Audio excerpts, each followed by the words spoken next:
ವಾರ್ತಾಲಹರಿ ಸುದ್ದಿ ಚಾನೆಲ್ಗೆ ಸ್ವಾಗತ. ನಾನು ರಾಜೇಶ್ವರಿ.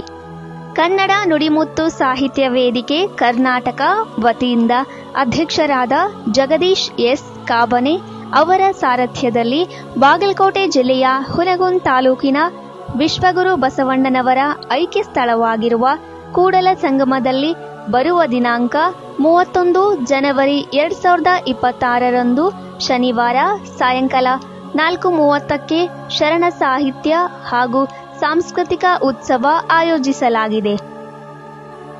ಈ ವೇದಿಕೆಯಲ್ಲಿ ರಾಜ್ಯದ ವಿವಿಧ ಕ್ಷೇತ್ರದಲ್ಲಿ ಸಾಧನೆಗೈದ ಸಾಧಕರಿಗೆ ಬಸವ ಕಾಯಕ ರತ್ನ ಪ್ರಶಸ್ತಿ, ಶರಣ ಕಾಯಕ ರತ್ನ ಪ್ರಶಸ್ತಿ, ಶರಣಶ್ರೀ ಪ್ರಶಸ್ತಿ, ಜ್ಞಾನಯೋಗಿ ಪ್ರಶಸ್ತಿ, ವೃಕ್ಷಮಾತೆ ತಿಮ್ಮಕ್ಕ ರತ್ನ ಪ್ರಶಸ್ತಿ, ಕವಿರತ್ನ ಕಾಳಿದಾಸ ಪ್ರಶಸ್ತಿ ಹಾಗೂ ಪಂಡಿತ ಗಾನಯೋಗಿ ಪ್ರಶಸ್ತಿ ಪ್ರದಾನ ಮಾಡಲಾಗುತ್ತದೆ.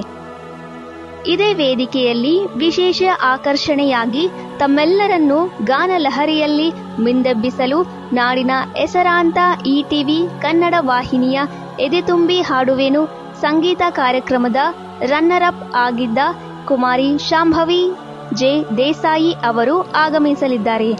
ಜೊತೆಗೆ ಭರತನಾಟ್ಯ, ಶರಣರ ವೇಷಭೂಷಣ, ಸಂಗೀತ, ನೃತ್ಯ ಹಾಗೂ ಶರಣರ ಕುರಿತಾದ ಕವಿಗೋಷ್ಠಿ ನಡೆಯಲಿದೆ.